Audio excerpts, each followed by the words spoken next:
Eu não sei qual é a sua história e se você tem alguma história com o rock and roll.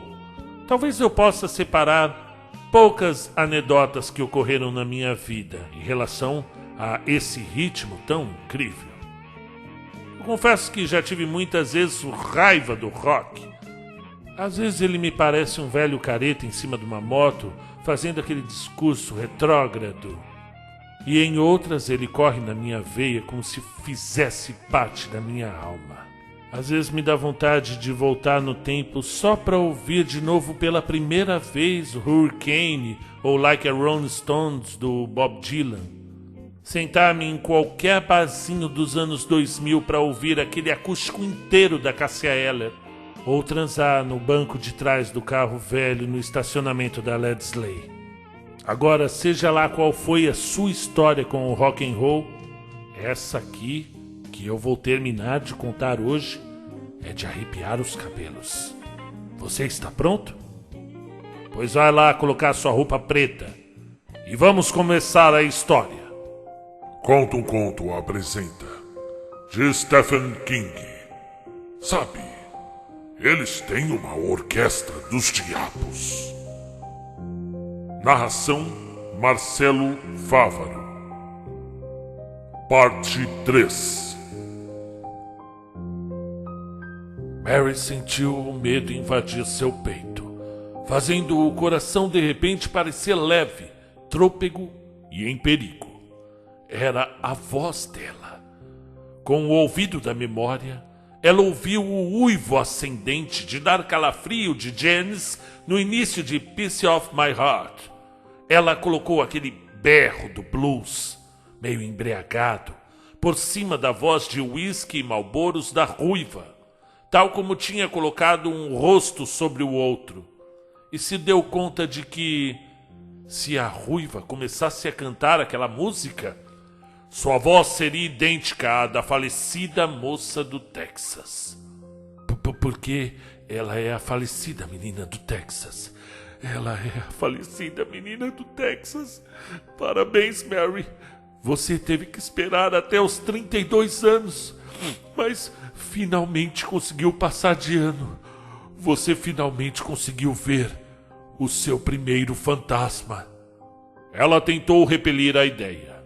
Tentou aventar para si mesma que uma combinação de fatores, a começar pelo estresse de ter estado perdida, a tinha levado a exagerar no significado de uma semelhança casual. Entretanto, esses pensamentos racionais não tinham a menor chance contra a certeza absoluta que sentia por dentro. Ela estava vendo um fantasma. A vida dentro do seu corpo sofreu uma estranha e súbita mudança. Seu coração passou de batidas a uma disparada.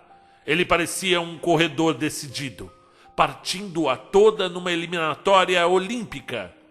A adrenalina se expandiu, ao mesmo tempo fazendo o seu estômago se contrair e seu diafragma se aquecer como se tivesse tomado um gole de conhaque. Podia sentir o suor nas axilas e a umidade nas têmporas. O mais extraordinário de tudo foi o modo como as cores se pareceram se derramar sobre o mundo, fazendo tudo. O neônio em volta do mostrador do relógio, a janelinha de aço inoxidável de passar pratos da cozinha, os jorros borrifados de cor por trás da fachada da vitrola automática, adquirir simultaneamente um aspecto artificial e real demais. Ela podia ouvir os ventiladores revolvendo o ar sobre as suas cabeças. Um som baixo e ritmado, como uma mão afagando a seda. E sentir o aroma antigo de carne grelhada elevando-se de uma grelha invisível no aposento ao lado. E ao mesmo tempo, ela de repente se sentiu prestes a perder o equilíbrio sobre o banquinho e deslizar para o chão num desmaio total. Controle-se, mulher, disse para si mesma frenética. Você está tendo um ataque de pânico. É só isso. Não há fantasmas, não há duendes, não há demônios. Apenas um bom e tradicional ataque de pânico de corpo inteiro que você já teve antes, no começo das provas finais da faculdade, no primeiro dia como professora na escola, e aquela vez antes de ter que fazer um discurso para a associação de pais. Você sabe o que é e como pode dar conta disso. Ninguém vai ter nenhum desmaio aqui, portanto, controle-se. Você está entendendo? Cruzou os dedos dos pés dentro dos seus mocassins baixos e apertou-os com tanta força quanto podia, concentrando-se nessa sensação, usando-a num esforço para se obrigar a voltar à realidade e se afastar daquele lugar claro demais que ela sabia que era o umbral de um desmaio. Meu bem? A voz de Clark vindo muito de longe. Você está bem? Eu estou muito bem. Sua voz também estava vindo muito de longe. Mas ela sabia que estava mais perto do que estaria se tivesse tentado falar apenas 15 segundos antes. Ainda apertando os dedos dos pés bem juntos, pegou o guardanapo que a garçonete tinha deixado, querendo sentir sua textura. Era uma outra ligação com o mundo e um outro meio de romper a sensação de pânico irracional. Fora irracional, não era? Eu acho que era. Claro que era. Que se tinha apossado dela com tanta intensidade. Levantou-o até a altura do rosto, pretendendo enxugar a testa com ele, e viu que havia alguma coisa escrita, do lado de baixo, em traços fantasmagóricos a lápis, que tinham partido o papel frágil em pequenos tufos. Mary leu o bilhete, impresso em letras maiúsculas e regulares. Caiam fora enquanto ainda podem. Mary, o que é? A garçonete com a frieira e os olhos irrequietos e medrosos estava voltando com a torta deles. Mary deixou o guardanapo cair no colo. Nada, disse calmamente, enquanto a garçonete punha os pratos na frente deles. Mary se obrigou a olhar nos olhos da moça. Obrigada, falou. Não seja por isso, murmurou a moça olhando diretamente para Mary, por apenas um instante antes que seus olhos começassem novamente a patinar sem rumo pelo salão. Eu vejo que mudou de ideia sobre a torta, estava dizendo seu marido no seu tom mais irritantemente indulgente que Clark sempre usava. Ele está sempre certo, é isso? Mulheres, dizia seu tom de voz. Meu Deus, elas são mesmo uma coisa, não é? Algumas vezes simplesmente levá-las até o poço não é suficiente. Você tem que segurar a cabeça delas para que elas comecem a beber. Faz tudo parte do trabalho. Não é fácil ser homem, mas faço o melhor que eu posso. Bem, ela está com uma cara muito boa, disse ela, admirada do seu tom de voz normal. Deu-lhe um sorriso radiante, percebendo que a ruiva que se parecia com a Janis Joplin estava de olho neles. Eu não consigo parar de pensar em como ela se parece com... Começou Clark dessa vez. Mary chutou sua canela com toda a força que tinha, sem brincadeiras. Ele aspirou o ar num silvo de dor, os olhos ficando arregalados. Mas antes que pudesse dizer qualquer coisa, ela enfiou o guardanapo com um bilhete a lápis na mão dele. Ele inclinou a cabeça, olhou para o bilhete. E Mary ficou rezando. Rezando de verdade mesmo, pela primeira vez em talvez uns 20 anos. Por favor, meu Deus, faça com que ele veja que não é uma brincadeira. Faça-o ver que não é uma brincadeira, porque aquela mulher não apenas se parece com a Janis Joplin. Aquela mulher é a Janis Joplin. E estou com essa sensação horrível a respeito dessa cidade. Uma sensação realmente horrível. Ele ergueu a cabeça e o coração dela parou. Sua fisionomia estava confusa e exasperada, mas nada mais. Abriu a boca para falar e ela continuou se abrindo até dar a impressão de que alguém tinha retirado os pinos dos pontos onde suas mandíbulas se juntavam. Mary voltou-se na direção do seu olhar. O cozinheiro de pratos ligeiros, vestido com roupas brancas imaculadas e usando um casquete pequeno de papel inclinado sobre o olho, tinha saído da cozinha e estava encostado na parede de ladrilhos com os braços completamente cruzados sobre o peito. Estava falando com a ruiva, enquanto a garçonete mais nova estava parada junto deles, observando-os com uma combinação de terror e abatimento. Se ela não sair daqui logo, será só abatimento, pensou Mary, ou talvez apatia. O cozinheiro era quase impossivelmente bonito, tão bonito, que Mary se viu incapaz de avaliar com precisão a sua idade. Tinha 35 ou 45, provavelmente, mas isso era o máximo a que podia chegar.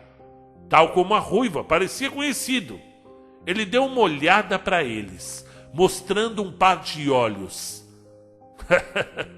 Vocês sabem, tão azuis, bem separados, cercados de fabulosas pestanas grossas. E sorriu um pouco para eles antes de voltar sua atenção para a ruiva. Disse alguma coisa que a fez soltar uma gargalhada espalhafatosa. Meu Deus, meu Deus! Aquele ali é o Rick Nelson, sussurrou Clark. Mas não pode ser, é impossível. Ele morreu num desastre de avião há 6 ou 7 anos. Mas é ele, o Rick Nelson.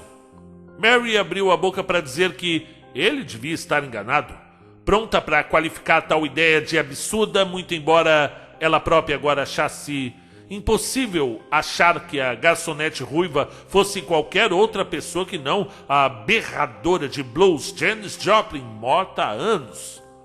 Antes que pudesse dizer qualquer coisa, aquele clique voltou, o mesmo que transformara uma vaga semelhança em identificação positiva.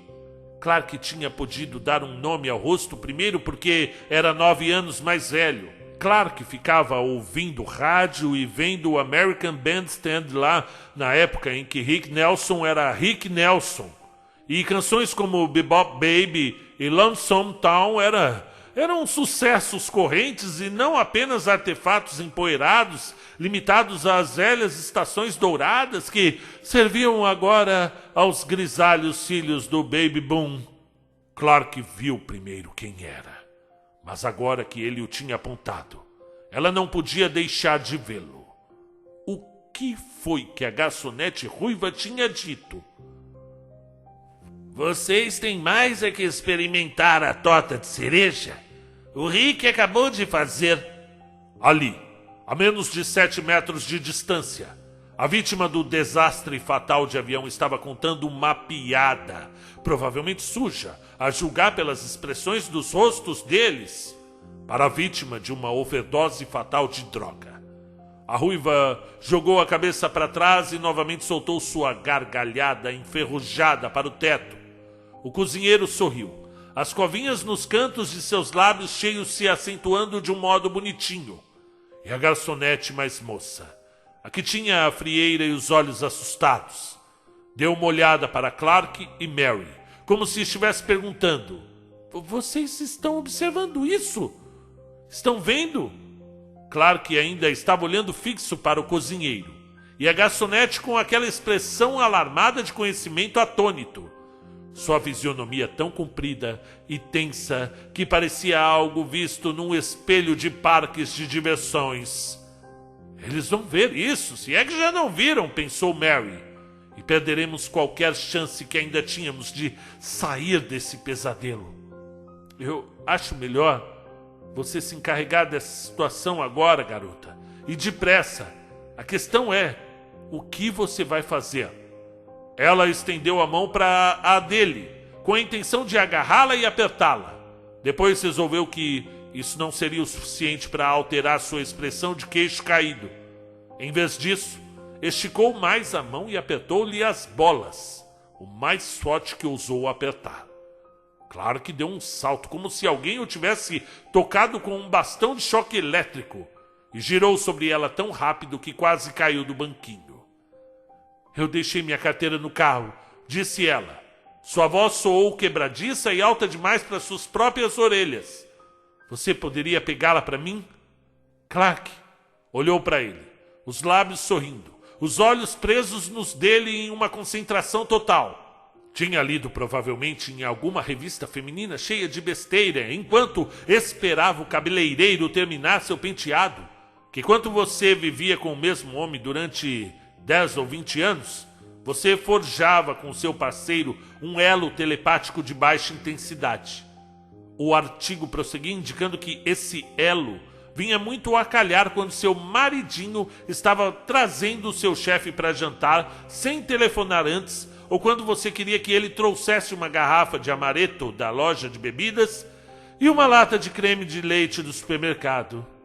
Agora ela estava tentando com todas as suas forças enviar uma mensagem muito mais importante. Vai, Clark. Por favor, vai.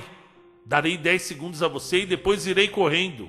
E se você não estiver no lugar do motorista com a chave na ignição, eu tenho a sensação de que poderíamos estar muito fodidos aqui. E ao mesmo tempo, uma Mary mais profunda estava dizendo timidamente: isso é tudo um sonho, não é? Eu quero dizer, é mesmo, não é, Clark? Clark estava olhando para ela atentamente, seus olhos lacrimejando do beliscão que ela tinha lhe aplicado. Mas pelo menos não estava se queixando disso. Seus olhos se desviaram por um instante para a ruiva e o cozinheiro de pratos ligeiros. Viu que eles ainda estavam entretidos com sua própria conversa. Agora parecia que era ela quem estava contando uma piada. E depois voltou a olhar para ela. Ela pode ter escorregado para debaixo do assento, disse na sua voz alta demais, esganiçada demais, antes que ele pudesse responder. É aquela vermelha. Depois de outro momento de silêncio, que parecia não acabar mais. Clark assentiu com um leve movimento de cabeça. Ok, disse, e ela podia abençoá-lo por seu tom de voz bem normal. Mas não vale roubar a minha tota enquanto eu estiver lá fora. Apenas trate de voltar antes de eu terminar a minha e não terá problema, disse ela, e meteu uma garfada de torta de cereja na boca. Não tinha absolutamente nenhum sabor para ela, mas sorriu. Meu Deus, sim, sorriu como a Miss Rainha Maçã de Nova York que tinha sido um dia. Clark começou a descer do banquinho. E então, de algum lugar, lá de fora, veio uma série de toques de guitarra. Não acordes, apenas dedilhados. Clark deu um salto. E Mary estirou rápido uma mão para agarrá-lo pelo braço. O coração dela, que vinha se acalmando, partiu novamente naquela corrida desenfreada e de meter medo. A ruiva e o cozinheiro, até a garçonete mais nova que, felizmente, não se parecia com nenhuma pessoa famosa, olharam despreocupadamente na direção das janelas de vidro. Aquelas janelas de vidro temperado do Rock-a-Boogie. Não se incomode com isso, benzinho, disse a ruiva. Eles estão só começando a afinar para o concerto de hoje à noite. É isso mesmo, disse o cozinheiro de pratos ligeiros. Olhou para Mary com seus olhos azuis de vá pro inferno. Temos um concerto aqui na cidade quase todas as noites. Pensou Mary. É claro que eles têm. Uma voz ao mesmo tempo sem entonação e parecendo a de um deus rolou por sobre o centro cívico. Uma voz cujo volume era quase capaz de sacudir as janelas. Mary, que tinha assistido a uma boa quantidade de shows de rock, foi capaz de situá-la num contexto nítido imediatamente. A voz evocara imagens de sujeitos itinerantes, com ar entediado, de cabelos compridos, andando de um lado para o outro no palco antes de que se apagassem as luzes, evitando com graça natural tropeçar nas florestas de amplificadores e microfones, ajoelhando-se de vez em quando para ligar 2 cabos elétricos um no outro. Testando! Berrava a voz. 1, 2, 3. Mais outros toques de guitarra. Ainda não um acorde, mas dessa vez perto de ser. E depois uma sequência de bateria. E depois uma sequência rápida de pistão extraída do coro de Instant Karma, acompanhado por um batuque suave de bongos. A faixa estilo Norman Rockwell, esticada no centro cívico estilo Norman Rockwell, anunciara: concerto esta noite. E Mary, que crescera em Elmira, no estado de Nova York, tinha ido a muitos concertos ao ar livre quando criança. Eles tinham sido realmente concertos estilo Norman Rockwell, com a orquestra, composta por homens usando suas roupas do corpo de bombeiros voluntários, em vez de uniformes de banda que não tinham dinheiro para comprar, tocando seus números, que incluíam marchas de Sousa ligeiramente desafinadas e o quarteto da barbearia, com mais 2, local solfejando coisas como Shenandoah e You've Got a Gal from Kalamazoo. Desconfiava que os concertos em céu do rock and roll talvez fossem muito diferentes daquelas apresentações musicais da sua infância, em que ela e suas amigas corriam pelo gramado agitando varetas luminosas enquanto o crepúsculo ia se transformando em noite. Desconfiava que estes concertos ao ar livre estariam mais para Goya do que Rockwell. Eu vou pegar sua carteira, disse ele. Aproveite a torta. Obrigada, Clark. Colocou na boca outra garfada sem sabor de torta e ficou olhando-o encaminhar-se para a porta. Ele estava andando com um gingado em câmera lenta exagerado, que pareceu aos seus olhos febris como absurdo de algum modo horripilante. O andar gingado e meio de lado de Clark estava dizendo: eu não tenho mais a ideia de que estou nesse mesmo salão com uma dupla de cadáveres famosos. Quem? Eu? Ficar preocupado? Ela queria gritar: anda depressa, Clark! Esqueça-se da ginga de pistoleiro e se mexa! A campainha tilintou na porta, quando Clark esticou a mão para pegar a maçaneta. E mais 2 texanos mortos entraram. O que usava óculos escuros era Roy Orbison. O de óculos de tartaruga era Bud Holly. Todos os meus ex vêm do Texas, pensou Mary alucinadamente, e ficou esperando que pusessem as mãos no seu marido e o levassem embora. Com licença, senhor, disse educadamente o homem de óculos escuros, e, em vez de agarrar Clark, moveu-se para o lado para deixá-lo passar. Clark cumprimentou-o com a cabeça, sem falar. Mary, de repente, teve a certeza de que ele não conseguia falar, e saiu para a luz do sol, deixando-a ali, sozinha com os mortos. E esse pensamento pareceu levar naturalmente a outro, ainda mais horrível. É claro, como eu não pensei nisso antes. Está muito claro. O Clark vai embora. Ele vai embora no carro, sem mim. Subitamente ela estava certa disso. Não porque quisesse, e sem dúvida não porque fosse um covarde. Essa situação ia além de questões de coragem e covardia. E ela supunha que a única razão pela qual os 2 não estavam balbuciando e babando no chão era porque tudo ocorrera muito depressa. Mas porque ele simplesmente não seria capaz de agir de outro modo. O réptil que vivia no chão do seu cérebro, o que se encarregava da autopreservação, iria simplesmente se arrastar de dentro da sua toca, na lama, e tomar conta das coisas. Você tem que sair daqui, Mary. Você tem que sair daqui, disse a voz na sua cabeça, a que pertencia ao seu próprio réptil. E o tom dessa voz lhe deu medo.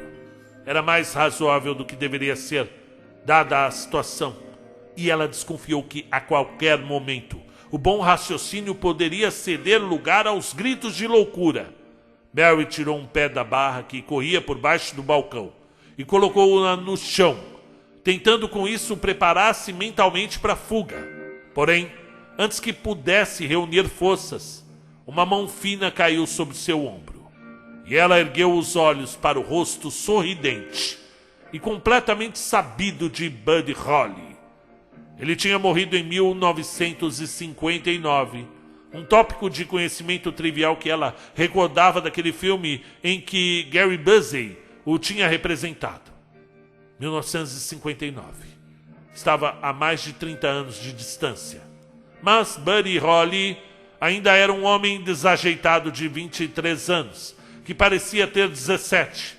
Os olhos dançando por trás dos óculos e o pomo de Adão subindo e descendo como um macaco num galho. Estava usando um paletó quadriculado feio e uma gravata de cadastro. O prendedor da gravata era uma cabeça de boi grande e cromada.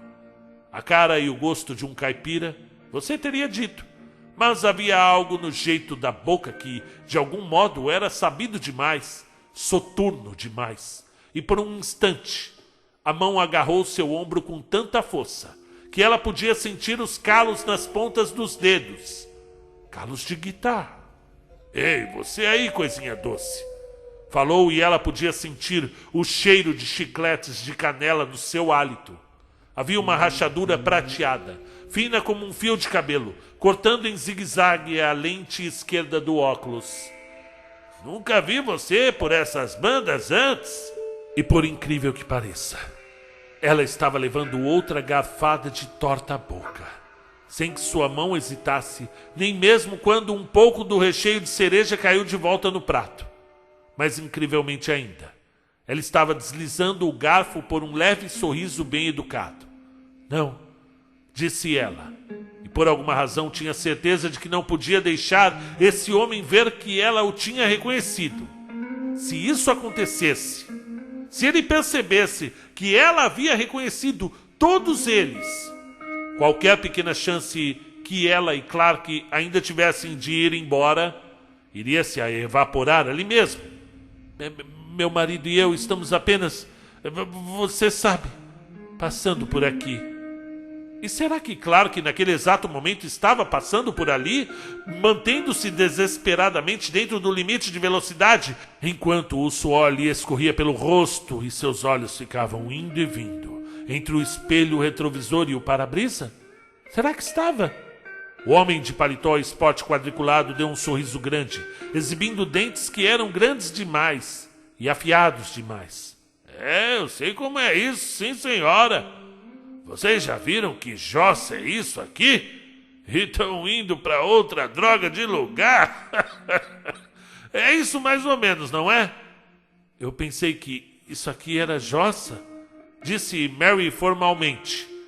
O que fez os dois recém-chegados primeiro se entreolharem com sobrancelhas erguidas e depois estourarem na gargalhada.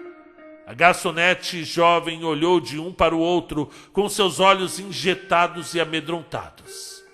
Vocês não viram nada ainda? Disse Buddy Holly. Sabe, você e o seu homem deviam pensar em ficar um pouquinho mais por aqui.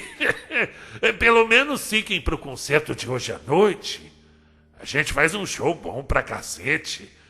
É de verdade. Pode crer. E de repente, Mary percebeu que o olho de trás da lente rachada se enchera de sangue, quando o sorriso de Holly se abriu mais, apertando os cantos dos olhos.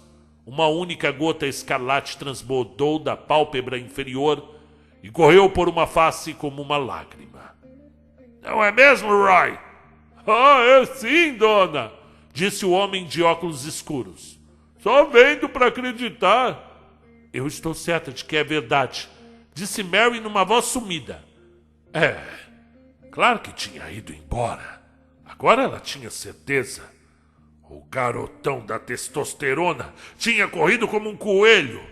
E ela imaginava que logo, logo, a jovem com a frieira iria levá-la para o quarto dos fundos, onde estariam esperando por ela seu próprio uniforme de rayon e bloco de pedidos. É uma coisa de escrever para casa contando, disse Holly com orgulho. Eu juro mesmo.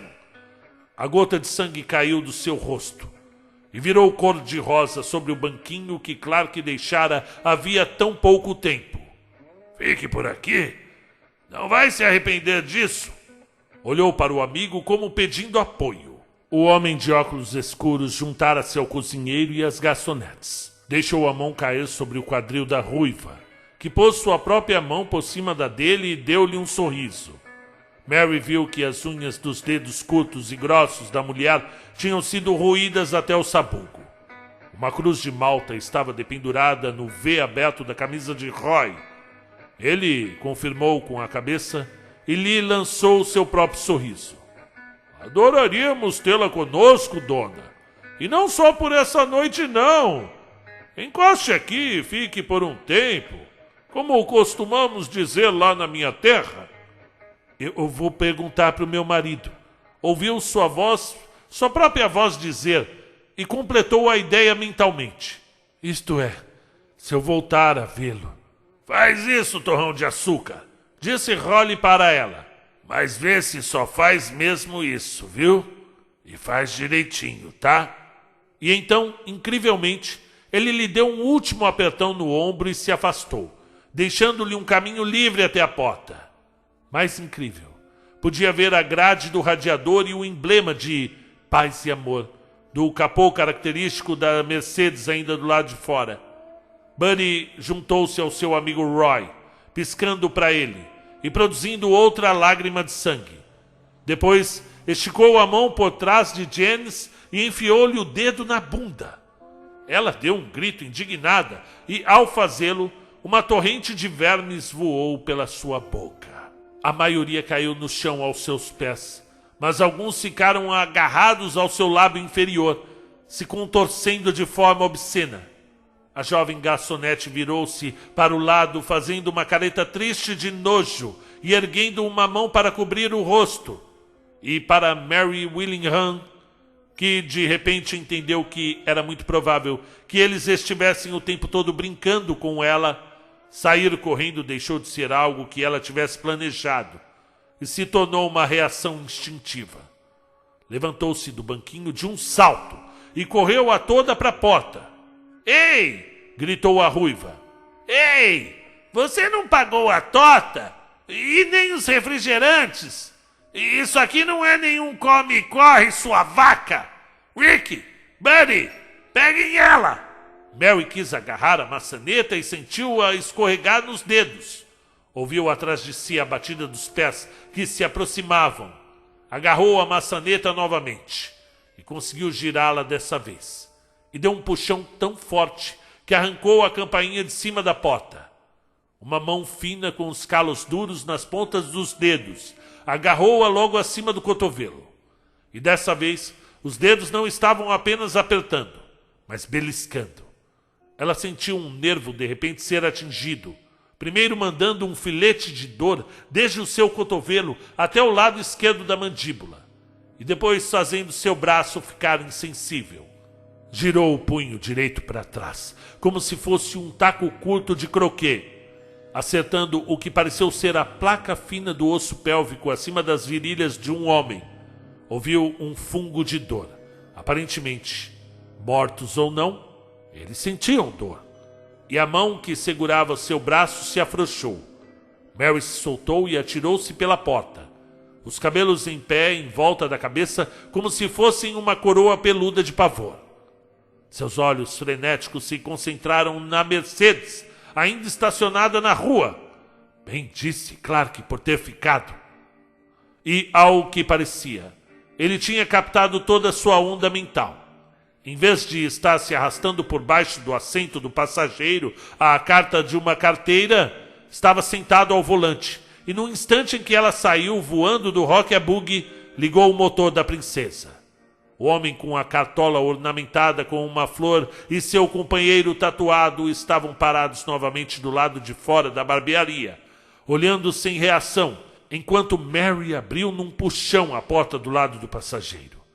Ela achou que agora reconhecia o cartola. Tinha 3 álbuns de Lenin Skerden e estava bastante segura de que ele era Ronin Van Zalt. Mal percebeu isso e viu quem era o seu companheiro ilustrado. Duane Allman, morto quando sua motocicleta derrapou para baixo de uma jamanta há 20 anos. Ele tirou alguma coisa do bolso de seu blusão de jeans e deu uma dentada. Sem se surpreender em absoluto, Mary viu que era um pêssego. Rick Nelson saiu ventado do Rock Boogie. Buddy Holly estava bem atrás dele. Todo o lado esquerdo do seu rosto agora estava empapado de sangue. Entra! Gritou Clark para ela. Entra nessa merda de carro, Mary! Ela se atirou de cabeça no banco do passageiro e ele estava dando marcha ré antes que ela pudesse tentar bater a porta. Os pneus traseiros da princesa uivaram e soltaram nuvens de fumaça azul quando Clark meteu o pé no freio. Mary foi atirada para frente com uma força de partir o pescoço e sua cabeça bateu no painel acolchoado. Ela ficou tateando atrás de si, buscando a porta aberta enquanto Mary dizia palavrões e empurrava com força a alavanca para engatar a marcha. Rick Nelson se atirou sobre o capô cinza da princesa. Seus olhos flamejavam. Os lábios estavam entreabertos, mostrando uns dentes impossivelmente brancos num sorriso grande e hediondo. Seu casquete de cozinheiro tinha caído e os cabelos castanhos escuros caíam por cima de suas têmporas em mechas e cachos oleosos. Vocês vão vir ao show! Vocês vão vir ao show! Berrava ele. Vai se fuder! Berrou Clark de volta. A marcha engatou e ele pisou no acelerador até o fundo. O motor diesel da princesa, normalmente tranquilo, deu um grito baixo e saltou para frente. A aparição continuou agarrada no capô, arreganhando os dentes e com um sorriso largo para eles. Põe o cinto de segurança! Berrou Clark para Mary quando ela se sentou. Ela pegou a fivela e enfiou-a no encaixe, olhando com fascinação horrorizada, enquanto a coisa no capô esticava a mão esquerda para frente e agarrava o limpador de para-brisa diante dela. Começou a se puxar para frente. O limpador se partiu. A coisa no capô olhou para ele, jogou-o fora e esticou a mão para o limpador do lado de Clark. Antes que ele pudesse pegá-lo, Clark apertou todo o freio de novo, com os 2 pés dessa vez. O cinto de segurança de Mary se travou, entrando dolorosamente na parte abaixo do seio esquerdo.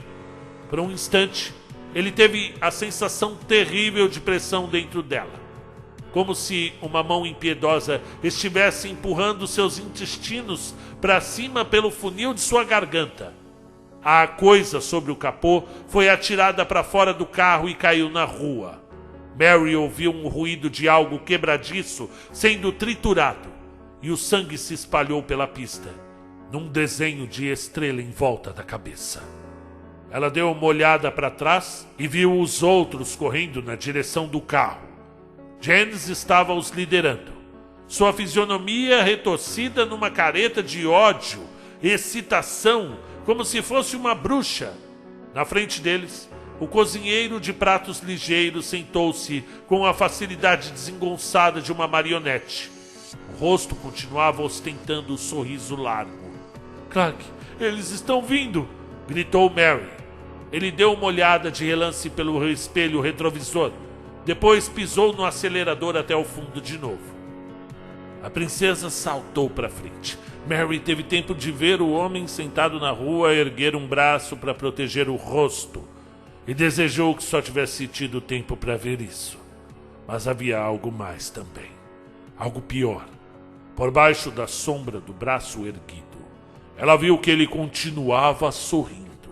Então 2 toneladas da engenharia alemã o atingiram e arrastaram-no para debaixo do carro. Ouviu uns ruídos de coisas estalando, que lhe lembraram uns garotos rolando numa pilha de folhas secas. Tapou os ouvidos com as mãos. Mas era tarde demais, e gritou: "Não ligue!" disse Clark. Estava olhando sério pelo retrovisor. "Não podemos tê-lo machucado muito. Ele está se levantando de novo." "O quê?" "Salvo pela marca do pneu atravessando a camisa, ele está..." Parou subitamente olhando para ela. "Quem bateu em você, Mary?" O quê?" "A sua boca. Ela está sangrando. Quem bateu em você?" Ela tocou o canto da boca com um dedo, olhou para a mancha vermelha nele e depois aprovou. Sangue não, é torta, disse ela, e soltou um riso fragmentado, desesperado. Tira a gente daqui, Clark. Pelo amor de Deus, tira a gente daqui. Pois fique tranquila, disse ele e voltou sua atenção para a rua central, que era larga e, pelo menos por enquanto, estava vazia. Mary notou que, com ou sem amplificadores e guitarras elétricas no centro cívico, não havia postes de eletricidade ao longo da rua central. Não tinha a menor ideia de onde céu do rock and roll recebia a sua energia elétrica. Bem, talvez alguma ideia, mas certamente não era da Central de Força e Luz de Oregon. A princesa estava ganhando velocidade do modo como fazem os carros a diesel. Não muito rápido, mas como uma espécie de potência inexorável. Ia deixando uma nuvem marrom escura de fumaça no seu rastro. Mary teve uma visão borrada de uma loja de departamentos, uma livraria e uma loja de artigos para bebê chamada Canção de Ninar de Rock and Roll. Viu um jovem com cabelos encaracolados até os ombros, de pé na frente do empório de bilhares do Sacode e Balança, com os braços cruzados sobre o peito e um pé calçando uma bota de couro de cobra apoiado na parede de tijolos caiada de branco. Tinha um rosto bonito, num estilo pesado e com a boca fazendo bico. Mary o reconheceu imediatamente. E Clark também. Aquele era o Lizard King em pessoa, disse numa voz seca, sem emoção. Eu sei, eu vi. Ela tinha visto. Mas as imagens eram como o papel seco explodindo em chamas sob um foco de luz implacável que parecia encher-lhe o cérebro. Era como se a intensidade do seu horror a tivesse transformado numa lente de aumento humana, e ela percebia que, se saíssem dali, não lhes restariam quaisquer recordações dessa cidadezinha estranha. As recordações seriam apenas cinzas sopradas pelo vento. Era assim que essas coisas funcionavam, obviamente.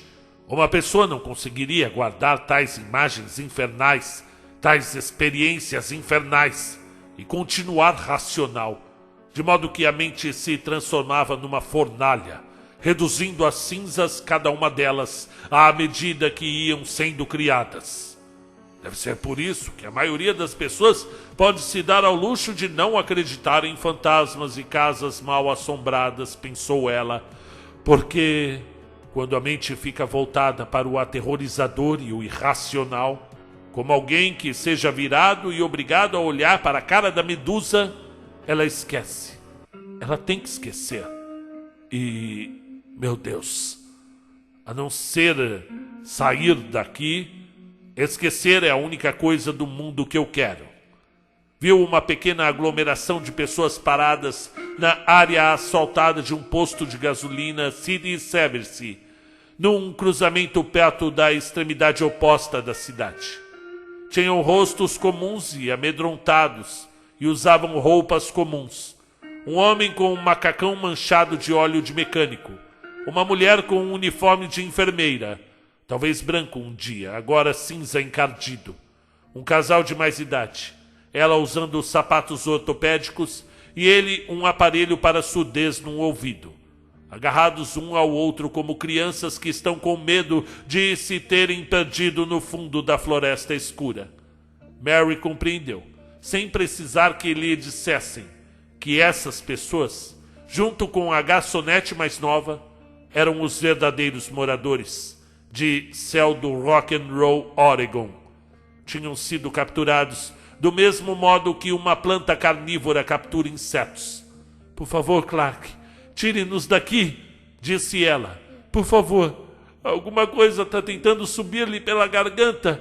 E ela botou as duas mãos sobre a boca, certa de que ia ter um engulho. Ao invés de vomitar, ela soltou um arroto sonoro que lhe queimou a garganta como fogo e tinha o sabor da torta que comera no Rock-a-Boogie. Vai dar tudo certo. Tenha calma, Mary. A estrada, bom, ela não podia mais pensar nela como rua central. agora que conseguia ver o fim da cidade logo adiante. Passava pela frente do Departamento Municipal de Bombeiros de Céu do Rock and Roll à esquerda, e agora à direita, mesmo no seu estado aguçado de terror, havia algo de existencial em relação a uma cidadela do saber chamada Escola Primária de Rock and Roll. 3 crianças estavam paradas no playground ao lado da escola, olhando com ar apático, enquanto a princesa passava em disparada. Lá na frente, a estrada dava a volta num redondel em que estava fincado um cartaz em forma de guitarra. Você está saindo de Céu do Rock and Roll. Boa noite, meu bem. Boa noite. Clark meteu a princesa pela curva sem diminuir a velocidade. E do lado oposto, havia um ônibus bloqueando a pista. Não era nenhum ônibus escolar amarelo comum, como o que tinha visto ao longe quando estavam entrando na cidade. Esse era um carnaval alucinado, de 100 cores e 1000 arabescos psicodélicos. Uma recordação gigante do verão do amor. As janelas estavam cobertas de decalcomanias de borboletas e sinais de paz e amor. Enquanto Clark dava um berro e metia fundo os pés no freio, ela leu, com uma ausência fatalista de surpresa, as palavras que flutuavam no lado pintado do ônibus, como se fossem balões cheios demais. O ônibus mágico. Clark fez tudo o que podia, mas não chegou bem a parar. A princesa deslizou por dentro do ônibus mágico a uns 15 a 20 km por hora, as rodas travadas e os pneus soltando fumaça feroz. Ouviu-se um estrondo oco quando a Mercedes acertou bem no meio do ônibus todo pintado. Mary foi atirada novamente adiante, de encontro ao cinto de segurança. O ônibus balançou um pouco nas molas, mas foi só isso. Dê a marcha ré e passe pelo lado, gritou ela para Clark, embora estivesse quase tomada por uma intuição sufocante de que estava tudo terminado. O motor da princesa estava fazendo um barulho entrecotado e Mary podia ver o vapor subindo pela frente do seu capô amassado. Parecia o bafo de um dragão ferido. Quando Clark engatou a alavanca na ré, o carro tossiu 2 vezes, estremeceu como um cachorro velho molhado e morreu. Podiam escutar uma sirene que se aproximava por trás deles. Ela ficou imaginando quem seria o xerife da cidade. Não John Lennon, cujo lema de vida tinha sido "questione a autoridade". Nem o Lizard King, que evidentemente era um dos rapazes maus jogadores de sinuca da cidade. Quem? E na verdade fazia alguma diferença? Talvez, pensou ela, seja Jimi Hendrix. Isso parecia maluquice, mas ela entendia de rock and roll, provavelmente mais do que Clark, e se lembrava de ter lido em algum lugar que Hendrix tinha sido mestre de saltos na 101A, divisão aerotransportada. E não se costumava dizer que ex-militares geralmente davam os melhores policiais? Você está ficando doida, disse para si mesma e confirmou com a cabeça. De certa forma era um alívio. E agora? O que mais? Perguntou Clark num tom desanimado. Ele abriu a porta, tendo que empurrá-la com o ombro porque ela tinha ficado meio presa na moldura. Vamos correr? Disse ele. Para quê? Você os viu. Você quer ficar com eles? Como eles? Isso reacendeu um pouco o medo dela. Soltou o cinto de segurança e abriu a porta do seu lado. Clark deu a volta em torno da princesa e pegou na mão dela. Quando se viraram na direção do ônibus mágico, a mão que segurava a dele se apertou de fazer doer quando viu quem estava descendo. Um homem alto, com uma camisa branca aberta no peito, calças escuras e óculos escuros encurvados sobre os olhos. Seus cabelos negro-azulados estavam penteados nas têmporas para trás num impecável e abundante rabo de pato. Não havia como confundir aquela fisionomia impossivelmente, quase alucinadamente bonita. Nem mesmo os óculos escuros a podiam ocultar. Os lábios carnudos se abriram num pequeno sorriso malicioso. Um carro patrulha azul e branco da polícia, com os dizeres: Departamento de Polícia de Céu do Rock and Roll, escrito nas portas, contornou a curva e deu uma freada para parar a centímetros do para-choque traseiro da princesa. O homem ao volante era preto, mas afinal não era Jimi Hendrix. Mary não tinha certeza, mas achou que o representante local da lei era Otis Redding. O homem de óculos escuros e jeans negros agora estava parado bem diante deles, com os polegares enfiados no cinto, as mãos pálidas dependuradas como aranhas mortas. E aí, como é que vão as coisas? Não havia como confundir aquele sotaque arrastado, lento, ligeiramente sarcástico de Memphis. Quero dar as boas-vindas aos dois à nossa cidade. Espero que possam ficar com a gente por um tempo. A cidade não é bonita, mas somos hospitaleiros e tomamos conta da nossa gente. Esticou uma mão, na qual faiscavam 3 anéis absurdamente grandes. Eu sou o prefeito dessas bandas. Meu nome é Elvis Presley. Crepúsculo de uma noite de verão. Ao entrarem no centro cívico, Mary lembrou-se mais uma vez dos concertos a que tinha assistido em Elmira quando era criança e sentiu uma ponta de nostalgia e tristeza penetrar o casulo de choque em que sua mente e suas emoções a tinham envolvido. Tão parecido, mas também tão diferente. Não havia crianças agitando varetas luminosas. As únicas crianças presentes eram umas 10 ou 12, reunidas num grupo o mais longe que podiam ficar do tablado, seus rostos pálidos, tensos e atentos. As crianças que ela e Clark tinham visto no pátio de recreio da escola primária, quando tinham dado sua corrida abortada rumo às colinas, estavam no meio delas. E não era nenhuma antiquada orquestra de sopro que ia tocar dentro de uns 15 a 30 minutos. Por todo o tablado, que aos olhos de Mary parecia tão grande quanto a concha acústica de Hollywood, estavam espalhados os implementos e acessórios do que tinha que ser a maior e a mais barulhenta, a julgar pelos amplificadores, banda de rock and roll do mundo. Uma combinação apocalíptica de bebop que, no seu volume máximo, provavelmente teria força bastante para estilhaçar janelas de vidro a 8 quilômetros de distância. Já tinha contado uma dúzia de guitarras em seus suportes quando parou de contar. Havia 4 conjuntos de baterias, bongos, congas, uma seção de ritmo, pequenos palcos circulares elevados onde iriam ficar os cantores de fundo, um bosque metálico de microfones. O gramado no centro cívico estava cheio de cadeiras dobráveis.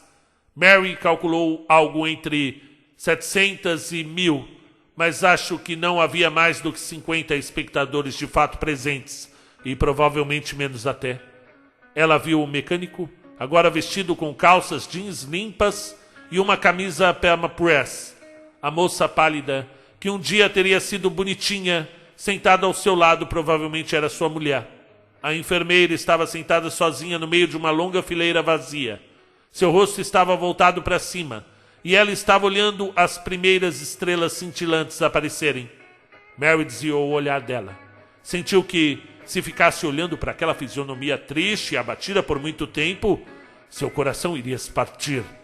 No momento não havia nenhum sinal dos moradores mais famosos da cidade. Claro que não. Suas tarefas de durante o dia agora estavam terminadas, e eles estariam todos nos bastidores, se arrumando e conferindo suas deixas, preparando-se para o show bom pra cacete de hoje à noite. Clark se deteve mais ou menos a 1/4 da extensão do corredor, o corredor central da plateia gramada. Um sopro de brisa da tarde revolveu seus cabelos, e Mary achou que eles pareciam secos, feito palha.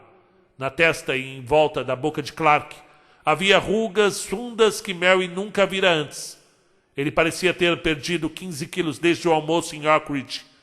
O garotão da testosterona sumira por completo, e Mary desconfiava que ele talvez tivesse desaparecido para sempre. Ela percebeu que não ligava muito, de um jeito ou de outro.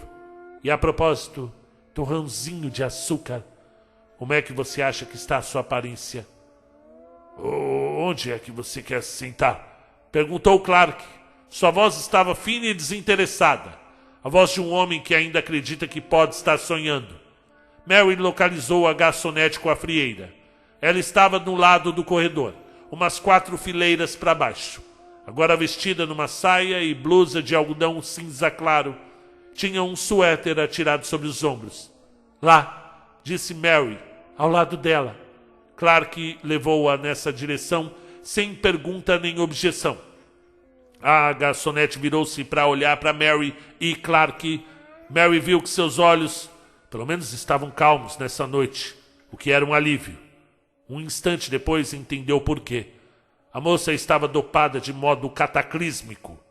Mary baixou os olhos, não querendo mais encontrar aquele olhar embaçado e, ao fazê-lo, viu que a mão esquerda da garçonete estava envolta numa volumosa atadura branca. Mary percebeu horrorizada que na mão da moça faltava pelo menos um dedo, e talvez 2. Oi, disse a moça. Eu me chamo Cissy. Cissy Thomas. Olá, Cissy. Eu me chamo Mary. Mary Willingham. E este é meu marido, Clark. Prazer em conhecê-los, disse a garçonete. A sua mão. Mary deixou a frase inacabada, sem saber direito como continuar. Foi o Frank. Frank fez isso. Falou Cissy com a profunda indiferença de alguém que está descendo a Rua dos Sonhos num cavalo cor-de-rosa. Frank Lyman. Todo mundo diz que quando estava vivo era o sujeito mais doce que você podia conhecer e que só ficou mal agora, depois que veio para cá. Ele foi um dos primeiros, dos pioneiros, como imagino que vocês diriam. Eu não sei nada disso. Quer dizer, se ele foi doce antes. Eu só sei que agora ele é mais perverso do que um escorpião. E na verdade eu não me importo. Eu teria feito isso de novo. Eu só queria que vocês tivessem escapado. Além disso, Crystal toma conta de mim. Cissy indicou com a cabeça a enfermeira, que tinha parado de olhar para as estrelas e agora estava olhando para eles. Crystal cuida muito bem de mim. Ela pode tratar de vocês se quiserem. Vocês não precisam perder os dedos se quiserem ficar dopados nessa noite.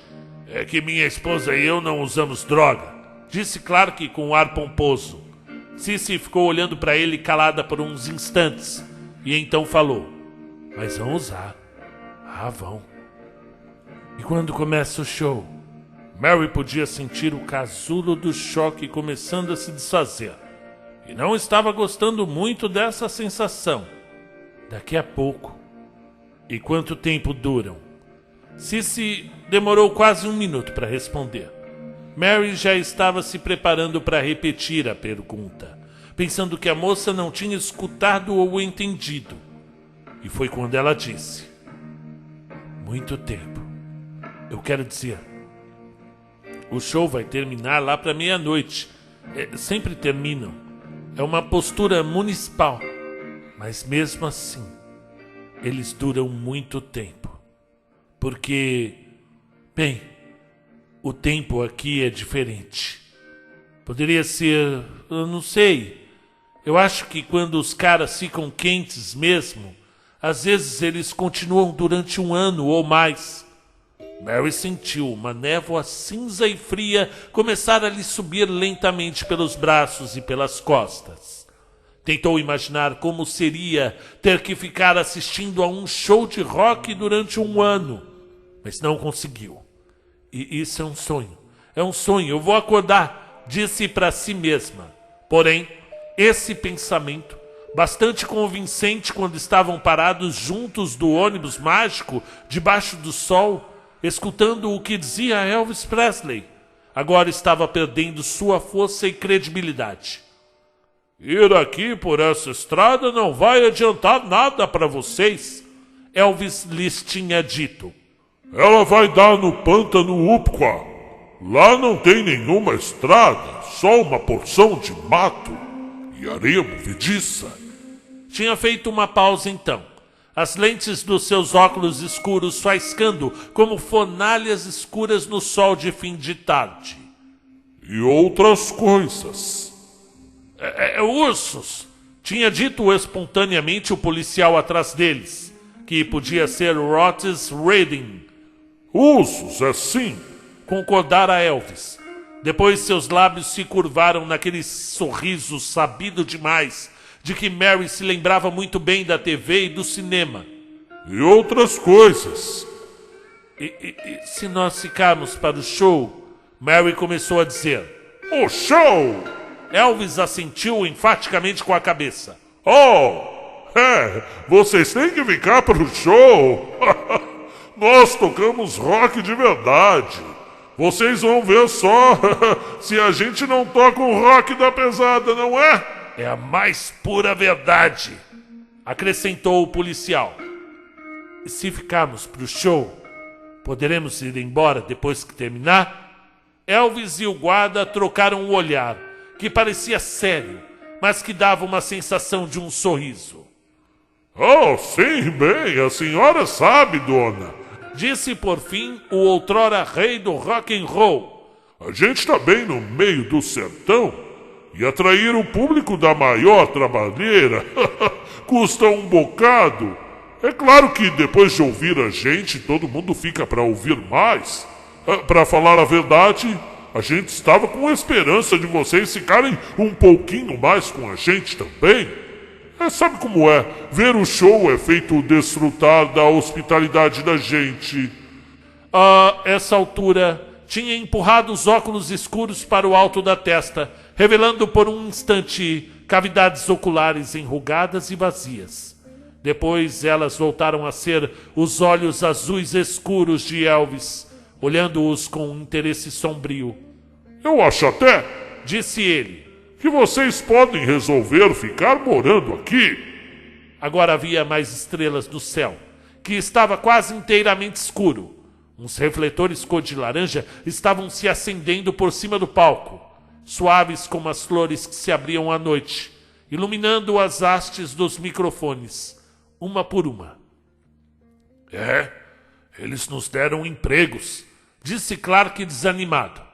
Eles nos deram empregos. O prefeito, o que se parece com o Elvis Presley. Ele é o Elvis Presley, disse Cissy Thomas. Mas Clark simplesmente continuou olhando fixo para o palco. Ainda não estava preparado nem para pensar nisso, muito menos para ouvir isso. Mary deve trabalhar no salão de beleza Bebop amanhã. Ele prosseguiu. Ela se formou em inglês e tem um diploma de professora, mas deve passar os próximos só Deus sabe lá quantos anos como moça que aplica o shampoo. Depois ele olhou para mim e falou.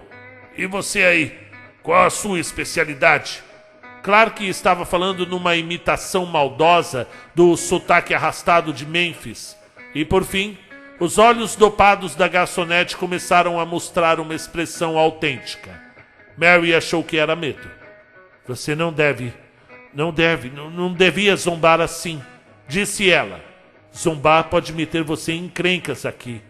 E você não vai querer se meter em encrencas, não é? Ergueu lentamente a mão em volta da atadura. Clark olhou fixo para ela, os lábios úmidos e trêmulos, até que baixou o olhar de volta para o colo e, quando ele tornou a falar, foi num tom mais baixo. Disse a ele que era uma especialista em software para computador, e ele disse que não havia nenhum computador na cidade. Embora eles fossem mesmo adorar ter 1 ou 2 representantes da Ticketron na cidade.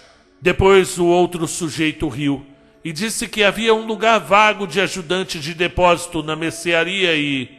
Um refletor forte de luz branca varou parte da dianteira do palco. Um homem baixo com um paletó esporte tão berrante que fazia o de Buddy Holly parecer careta entrou no facho de luz, as mãos erguidas como se quisessem conter uma avalanche de aplausos. Quem é esse? Perguntou Mary a Cissy. Algum disc jockey antigo que costumava dirigir uma porção desses shows. Seu nome é Alan Tweed, ou Alan Breed, ou algo parecido. Raramente o vemos a não ser aqui. Eu acho que ele bebe, dorme o dia inteiro, isso eu sei. E mal o nome tinha saído da boca da moça. O casulo que protegera Mary desapareceu, e o último elemento de descrença se dissolveu.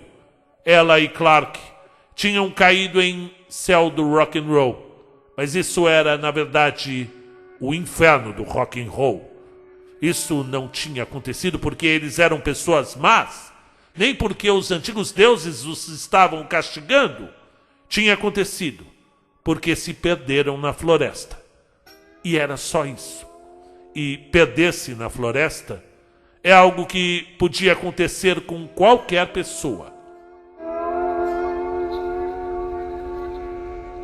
Eu tenho um grande show para vocês esta noite, gritava o mestre de cerimônias entusiasticamente no microfone. Temos o Big Bopper, Freddie Mercury, que acaba de chegar da cidade de Londres, Jim Croce, meu homem principal, Johnny Ace. Há quanto tempo você está aqui, Cissy? Mary perguntou, inclinando-se para a moça. Eu não sei. É fácil perder a noção do tempo. 6 anos, pelo menos. Ou talvez 8 ou 9. Keith Moon do The Who, Brian Jones dos Stones, aquela gracinha da pequena Florence Bailará dos Supremes, Mary Wells. Que idade você tinha quando chegou aqui? Mary continuou, articulando seu pior medo. Cass Elliot, Janis Joplin. 23. King Kurtz, Johnny Burlow. E quantos anos você tem agora? Sling Harpo, Bob Bierheit, Steve Ray Vaughan. 23, disse-lhe Cissy. E no palco Alan Freed continuava berrando nomes para o centro cívico quase vazio. Enquanto as estrelas iam surgindo, primeiro 100, depois 1000, depois demais para contar. Estrelas que tinham surgido de repente do nada e agora faiscavam por toda a parte na escuridão. Ele recitava os nomes das overdoses de droga, overdoses de álcool, das vítimas de desastres de avião e das mortas a bala, das que tinham sido encontradas em becos e das que tinham sido encontradas em piscinas e das que tinham sido encontradas em valas, ao lado de estradas com colunas de direção espetadas no peito e a maior parte de suas cabeças arrancada dos ombros. Cantou os nomes dos jovens e dos velhos, mas a maioria era dos jovens. E quando ele falou os nomes de Ronnie Van Zant e Steve Gaines, ela ouviu as palavras de uma das suas canções repicando na sua cabeça. Aquela que dizia, oh, aquele cheiro, você não pode sentir aquele cheiro. E de fato, sem dúvida, ela certamente podia sentir aquele cheiro. Mesmo aqui, no ar límpido do Oregon. Ela podia senti-lo. E quando pegou a mão de Clark, era como se estivesse pegando a mão de um cadáver. Muito bem! Gritava Alan Freed. Por trás dele, no escuro, dezenas de sombras estavam entrando no palco, com o caminho sendo iluminado por itinerantes com pequenas lanternas penlight. Vocês estão prontos para a festa? Não houve nenhuma resposta dos espectadores esparsos no centro cívico, mas Freed estava agitando as mãos e dando gargalhadas, como se o público imenso estivesse ficando doido, berrando que sim.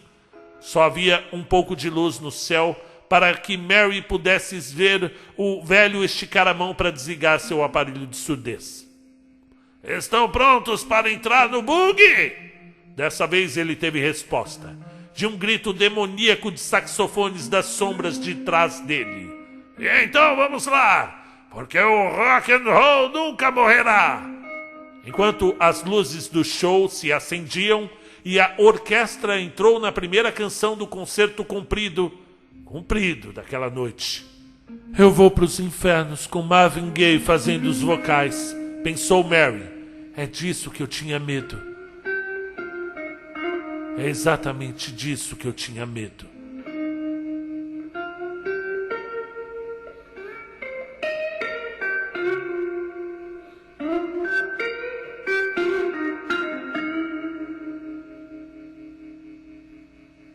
E fim do conto.